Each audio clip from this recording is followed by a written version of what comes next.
onajja w'amaanyi ebyamagero bibwatuka ng'emberenge awulidde ku TV atambudde amawanga nze mulaba nina wano akasero k'emiggo 3 ono alina emiggo 3 ofuna olina okumusitula omusetingire ekkubo nga tanatonya omusetingire ekkubo kali kusomere kano does Benny Hinn practice necromancy kyeki mu lulimi olwangu necromancy tugende ku Google leero toyagala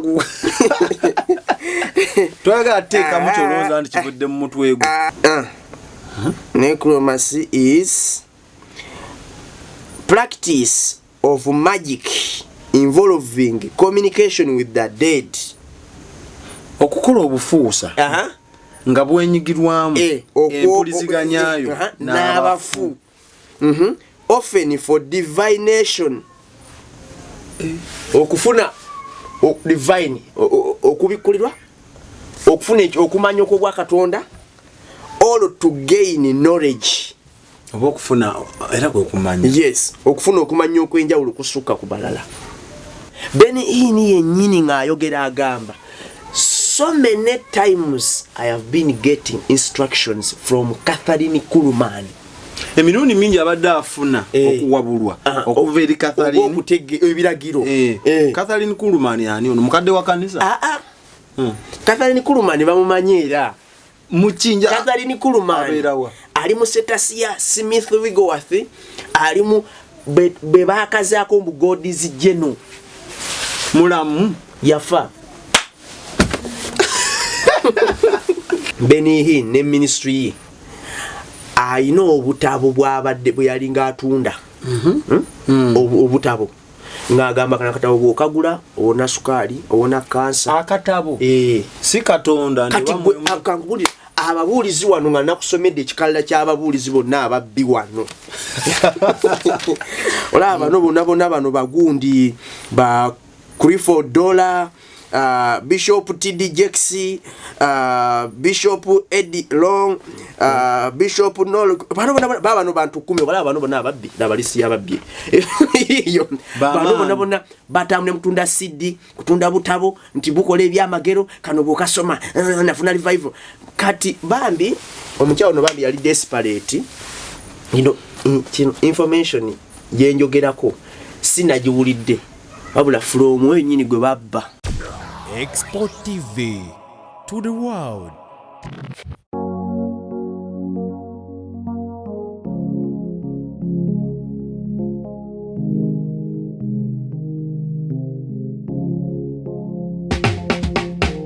Kankwanjulire Cambridge Junior School esangibwa Matugga Kito bano beesowoddeyo okubangula omwana ow'omulembe guno. Omwana agenda okufuluma ng'alina obukugu obulala bungi omuli okukozesa ebyuma bikalimagezi oba kompyuta, okuwuga, okuyimba n'okukuba ebivuga byonna ate nga ne co-curricular activities tetuzisudde muguluka. Buli nzikiriza y'omwana essibwako essiira, tulina day ne boarding.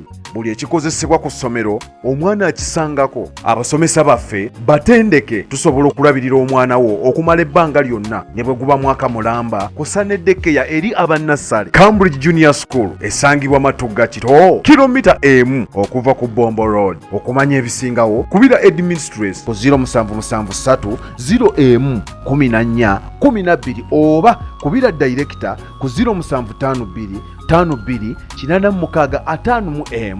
Cambridge Junior School, a well for knowledge.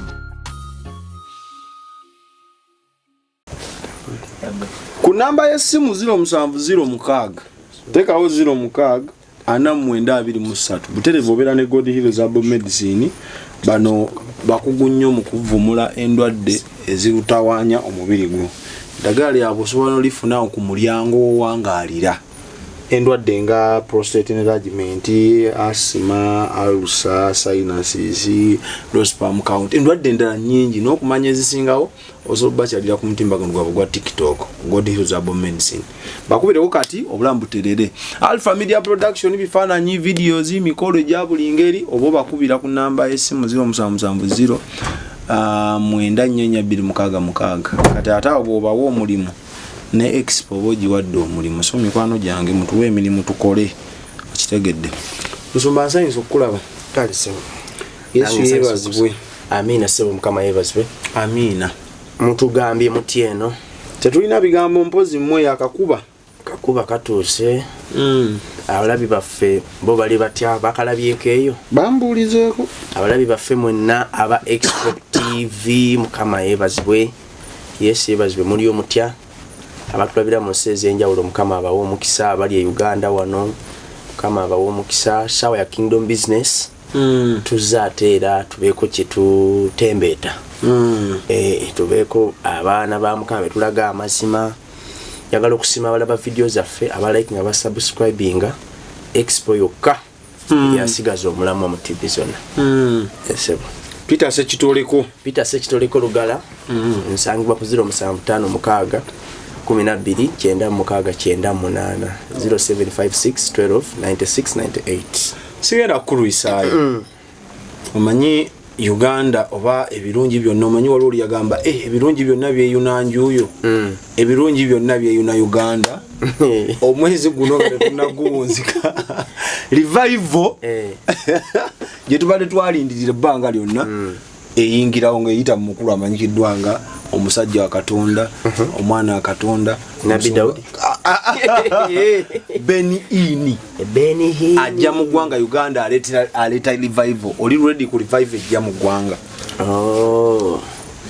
kati njagala okusima mukama kulwa olunaku lw'okusande ku church yaffe bane temwabaterako na live abalabi baffe tetwabaterako live kubanga twatwesera nga tetukyemala ti whereby mukama yassa ekisa omwoyo mutukuvu yakka yatuwa revival what is to revive kusikwa kuzibwa obujja restoration kuzibwa bujja omwoyo mutukuvu yatuwa revival okutandikira mu kusinza mu kutendereza mu kusinza ngenda okulinnya akatuuti ng'ate kyasusse buki ebususi ndowooza omwoyo yasimbula dde eri Benihini jjajja n'asooka abaana ba mukama balina okukitegeera nti Uganda teyeetaaga Benihini Uganda yeetaaga mwoyo mutukuvu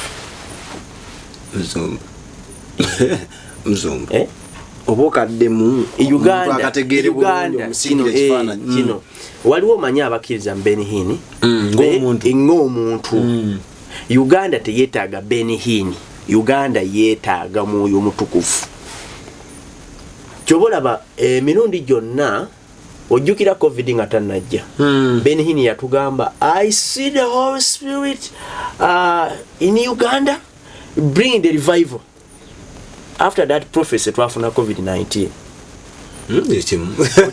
okijjukira neka video gyekali yes Gwebakati binene bino tebiba byakwogerako nti obaki covid ye yajja netufuna revival y'endwadde yatutta ne batuteeka ku muggalo yes kati boba soda ku kiwalabye ku church twetaaga Benihini Uganda ku level Katonda kwe yakidde kenisa yonna neegwa ku ttaka tuyinza okuba tetumwetaaga abalala bali ate abali majority bw'abanga omwoyo mutukuvu yasobola okujja ku prayer power church tasobola kutuuka ku simanyi Uganda biki Miracle Gundi oba Kasedo biki oba waliwo watatuuka Benihini talina mwoyo mutukuvu si yamukoleramu anti kati Benihini olina kumutegeera ng'omuntu ntandikiraawo Benihini olina kumutegeera ng'omuntu one golowooza ekinene nnyo aleese eki mwoyo mutukuvu ne aleese revival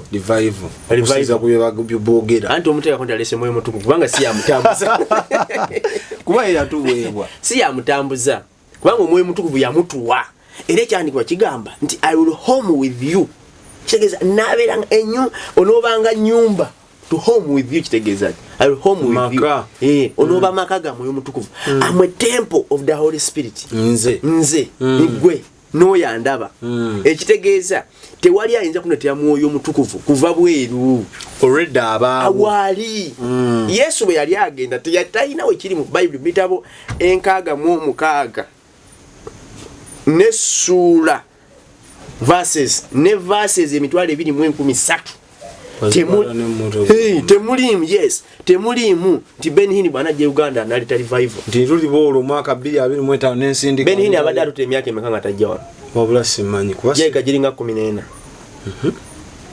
nga tatuuka ku paalo nga tajja wano mu Uganda naye Kenya yaliyoko bwe yagende Kenya yagamba bwati njagala mbibasomere wama Kenya kwa kula na bwetu netuleka tokudala bwe yagende Kenya yasabira restoration kudizibwa obujja unity obumu olwo asinkanye President Ruto ne mukazi we kubanga President Ruto ya connectinga ne Pastor Kayanja namubafunira kubanga Ben Hinn ne Pastor Kayanja ba mukwano ennyo kati era ng'omwagala ajje mangu oyita Pastor Kayanja amuwulirira nnyo muntu ennyo kati wuliriza wano bagamba nti Ben Hinn n'agamba bwati Ben Hinn is prophecy for Kenya yagamba revival will sweep Kenya bwe yavaayo bwati ne waba okwekalakasa okujjukira kono kwa gibiki avubuka abo abekalakasa abantu no bafa bangi eyo no revival man of God weyawubako olubulu w'ekigere kituufu omuyite God mbadde ntegeza man of God baba ab'oluzungu olungi era oluli eyo yagenda okujja God bamuyita God so mbadde neewoze man of God bwe yawubako olubulu w'ekigere kinnya ku mulirwamu bwe yavaayo okwekalakasa fulula biswa nekubaayo okimanyi Ben Hinn mubaweereza abali abaweereza yakyasinza okwenenya ku lw'ensobi z'akoze manyi yake Katonda n'amusonyiwa ayenenyeza ffe ate ffe tumanya nti amusonyiwa ayenenyeza ffe batomeza okakazi gwe kola research gwe wandika muno nti how many times has Ben Hinn repeated for the mistakes he has been doing Sanji yategeere nnyo Katonda kubule mistake endala gyekola kanji kusomere busomezi toyagala njagalanga okyogera kina ne reference oli asobola ogenda n'akinoonya omuntu naye bw'aba agenda akikole ki akyerabireko aleme kugamba nti era Musumba Peter atayagala Ben Hinn wano nze Ben Hinn kimina kankubulire soda mulimu ekkanisa wano e Uganda nga zina revive esinga ya Ben Hinn Musumba kisoboka ekyo bulungi nnyo kwa kati Kayanja ffe lwakuba ffe challenge gye tulina obunene bw'ekkanisa tugitwalira mu bantu bangi ekkanisa beetuuza kibiina ekinene yes kati kankubuli waliwo testimony ojjukira Musumba Samanya yayokya wana Amasabe Uganda yali w'amaanyi munoonyereze kuba mumanyi bano Musumba Samanya emabegako yaliko n'omulwadde ne bamusondera ssente naye omubi yamukuba kati n'addako n'eyo entebe kati abadde ku TikTok okwo nga alina ekkanisa eddambuto agitembeete eddambuto kati omubi Musumba Samanya yalina abeegayiza 28 ne wabaawo ekkanisa endala nga teyina beegayirizi naye ng'eyina bammemba 5 ate nga bonna ba mu nju emu naye ng'ate beegayirizi kati ono yali atuwa testimony kuba yali agent wa Stan ng'atulaga nti yeegeza mu 28 ng'agisobola ne yeegeza mu 5 nga tagisobola bana abatono n'abalemerero nga tabasobola buli omu yeye yes muno mu Uganda mulimu ekkanisa nga bw'ogituukako physically tekunyumira ngo ojajinga physical appearance naye nga bw'otuulawo Omukama akolera olaba revival ate njaga kuwakanya Musumba wakanya kubanga Pastor Kayanja abasumba be Uganda alabibwanga omu ku basajja abalina Katonda yes naye bw'atukesa n'agamba Katonda ajja yaleeta revival kitegeeza bwetulanga betulaba betukkiriza nti bamaanyi balina nabo be bavunnamira then mu Uganda ndowooza twavula nedda kati ffe ng'abasumba omusumba gw'okyaza gw'owaana abantu bamutrusting bamuwuliremu emirembe kati bwe mba nga naakukyaza nina okuwaana onjagazise bano onajja w'amaanyi ebyamagero bibwatuka ng'emberenge awulidde ku TV atambudde amawanga nze mulaba nina wano akasero k'emiggo 3 ono alina emiggo 3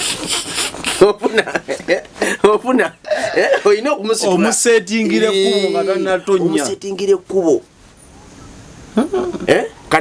leka nkusomere kano. Does Benny Hinn practice necromancy? Necromancy kyeki mu lulimi olwangu. Necromancy.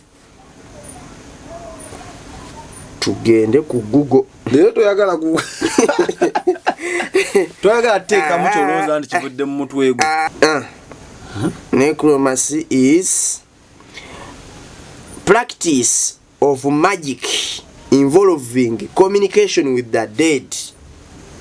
Okukola obufuusa nga bwenyigirwamu empuliziganyaayo n'abafu. Often for divination.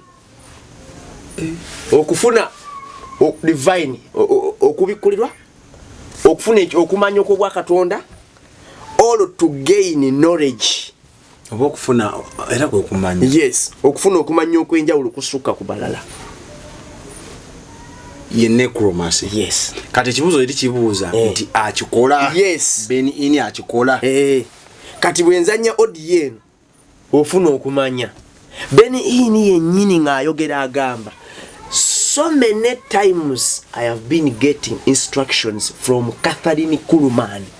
Emirundi mingi abadde afuna okuwabulwa okuva eri Catherine okutege ebiragiro. Catherine Kuhlman yani ono mukadde wa kanisa? Catherine Kuhlman bamumanyi era mukinja. Catherine Kuhlman ali mu Setasia Smith Wigglesworth, ali mu be bakazaako mu God's General mulamu yafa. Mbadde manyi nti bamukadde wa kanisa oba nabbi yafa nga amunabba oba kubuva eri Katonda namugamba Katonda agakola bwoti mufu. Benny Hinn akonfessing nti abadde afuna yafa. Catherine Kuhlman wano baaliwo wano nga baweereza ebiseera byabwe awo ebyedda baali b'amaanyi Katonda.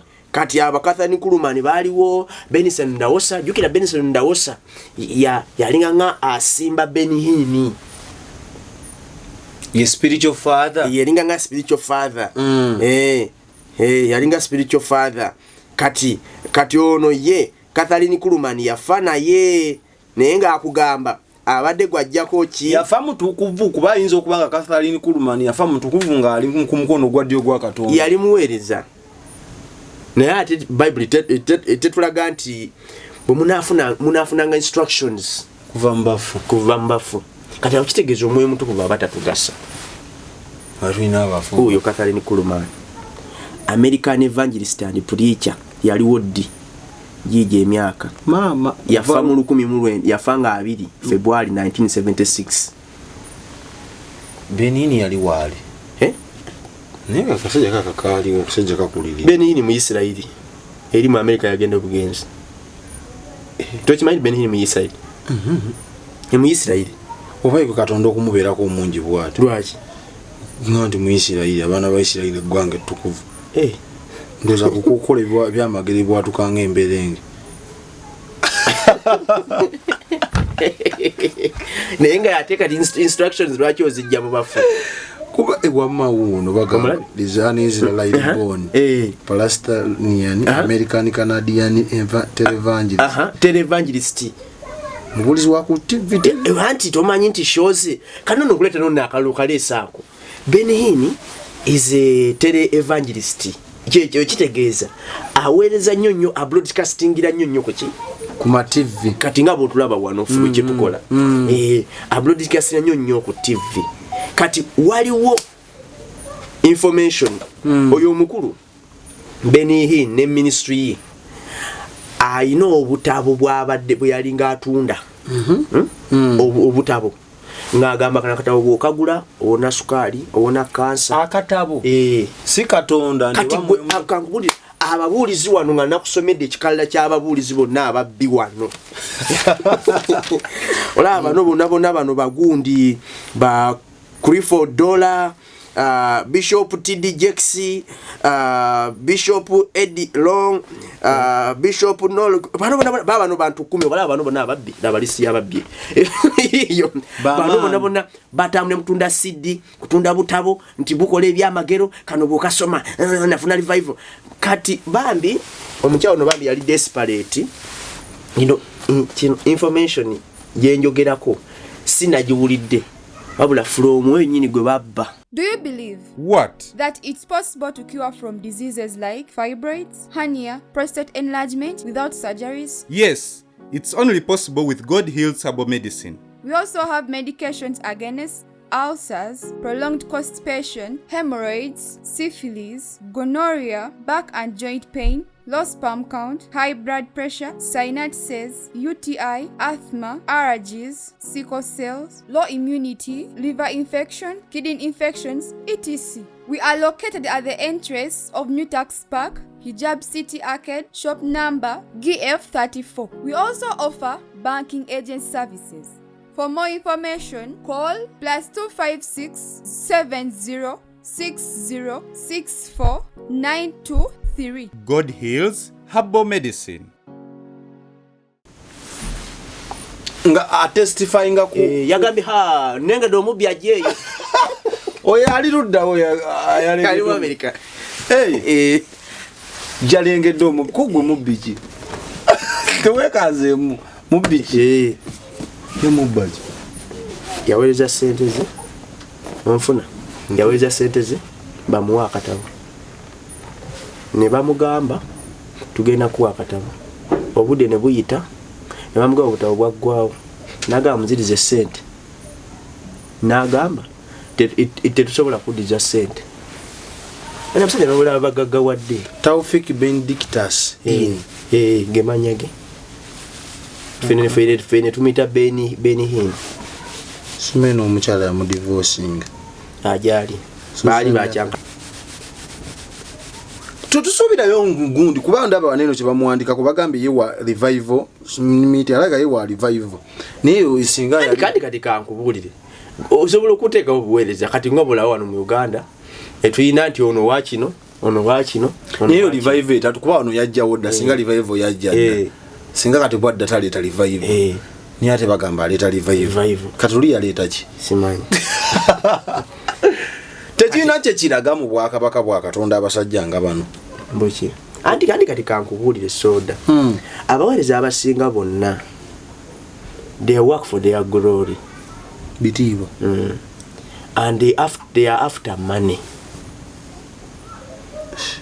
okitegeera kati osubire bamusetulidde bwerere bado mayanze okuweereza mulimu gwa Katonda nga zino sente basonda za nkungaanza kuteeka kuba basonda sente nyingi abasebo tebagira oyo first of all yali televangelist ate nga era omuli nga akola statement nga agamba nti yali yenenya prosperity kubanga enkungaana zizalinga za kuyingira nga za sente simanyi oba wana Uganda bigenda kuba byabwere oba bya sente buyinza oba ebyobwerere basonda busonzi tasobola kujja ku malusu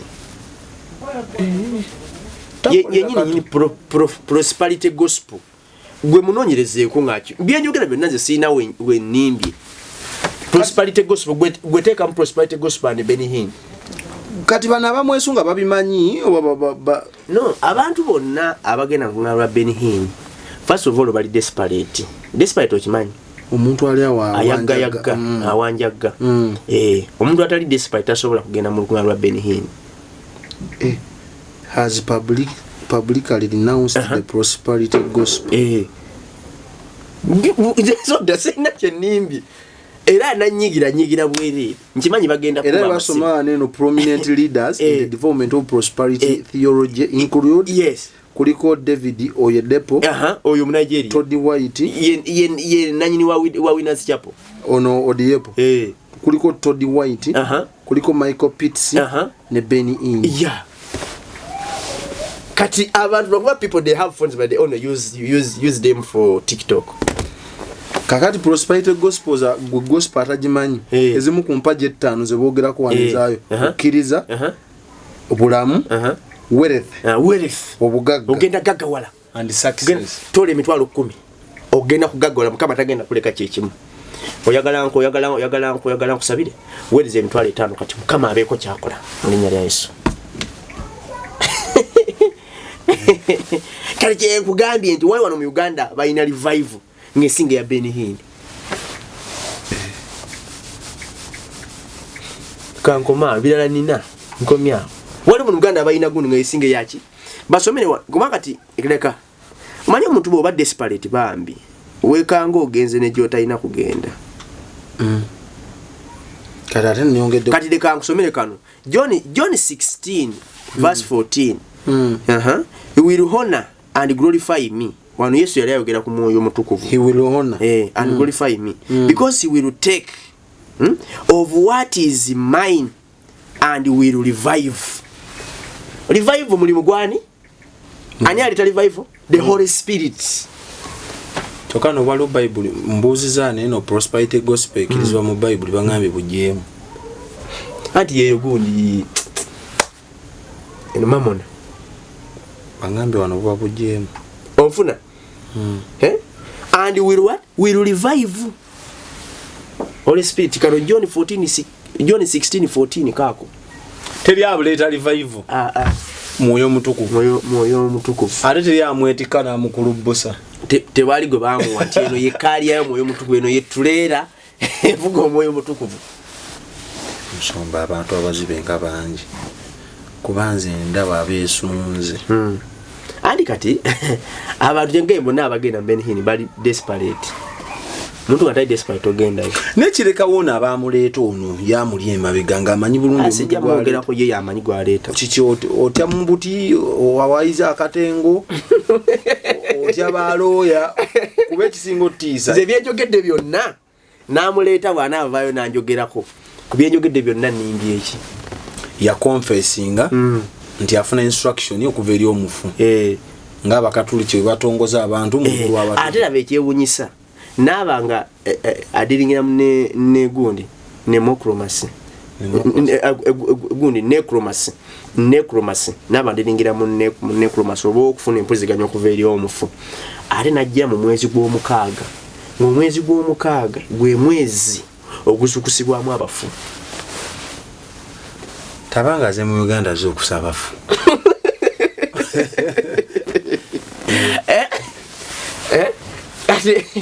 Kati okirabye kale ogenda kunyiga ne tuwe ensonga lwaki onyiga. Lwaki onyiga nze tikiti ne buŋŋamba emmeza kwenkutadde buli bootula akakadde. Nze nagambira wano nti simukkiririzaamu sima abantu abo tebaayo. Bakiraba waliwo naye yaŋŋamba nze kankubuulire soda nze sinonyeza Mukama mu bantu. Katonda teyaterawo kyano yagamba nze kkubo n'amazima n'obulamu. Kitegeeza yakkiriza buli muntu yenna akkiriza Yesu okwenonyeza Yesu.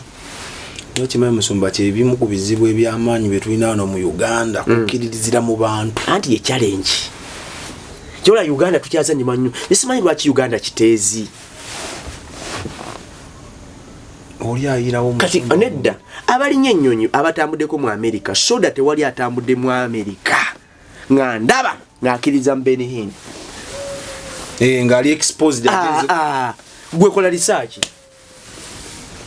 Kuno batulaba kuno kuliko abali mu nsi ez'enjawulo. Commenting ng'oli mu nsi oli mu America oli mu ensi. Ogenda kulira comments. Tuweeyo comment kiki ky'omanyi ku musajja wa Katonda man of God. Holy Spirit revival whatever. Ebyamagere bwatukanga emberenge. Ebyamagere ebibwatukanga emberenge bigenda kutokomoka we namuŋŋoona. Bagenda kubawa. Nina muŋŋoona okukisaawe n'aba ku billboard ogunene. Abagenda kuba ku cathedral. No, cathedral bana nalabyeko oba yaba leaders. Kati bagenda kuba namuŋŋoona. Nalabye I stand to be corrected. Naye nga nalabye nga abagamba nti wali walaga wabaagundi waba leaders abanene ani bazima ne lonchi ninga ali mu Uganda kuva 2007 paka 2009 kitofu na kusatu ngebyamagero bibwatuka ne Kenya ziyamalayo sizi yamalayo Nuzanze Musumba kazi kasankuzulamu ebituli siddamu kuwa matu era nze okugala mugazi siddamu kumanya kasankuzuula ensobi ejo ati kati awo kirungi kubanga obeera oyina byokgalira siddamu kuwuliriza ne bano abantu bwe buzibu bwabwe akubuulira amazima gonyigira naye kati gwe nedda kati soda nebalekedde research bafune omuntu ali mu America bamubuuze any person nene mu America obasindise wala esimu eno kwennyini kwakulabidde esimu ennyini eno kulabidde vidiyo eno kebera gezaako okusakinga ebintu byagonda okusakinga kati tetuli kulembeza lukunga lwabe kubeera lukalu no kubeera lugenda baamu lugenda baamu eri abatagenda na vidiyo eno kubanga leka nkubuulire ekkubo ly'abaabula dene gazi lirimu abantu bangi naso emusomaze mba blaminga nnyo mukoze kyamaanyi obuza andi kati fe ab'amazima tuzze naye abantu tebabyagala kuba kati sokolaba ekibiina ekiri anda sente ze basunze abantu tebabyagala abantu baagala sondeko soda osome kanene akanyi soma egundi First Kings basekabaka kisooka First Kings 19 verse 11 basekabaka kisooka 19 olwo 12 awo oluvannyuma lw'ekikankano muliro naye mukama tali mu muliro kati Eliya yali anoonya mukama wali nga desperate anoonya mukama wali kati ng'abuukira buli kimu ekijja bebali mbeni bebagenda mu lukuŋŋaana kati wanavaawo Benihi ne wajja oba TDJX ngera bakulubuka ng'ababuukira ate ono yalina amafuta kati omuntu agenda abanga ali desperate aludde mu mbeera alaba tewali muntu n'agisobola Uganda soda kankubuulire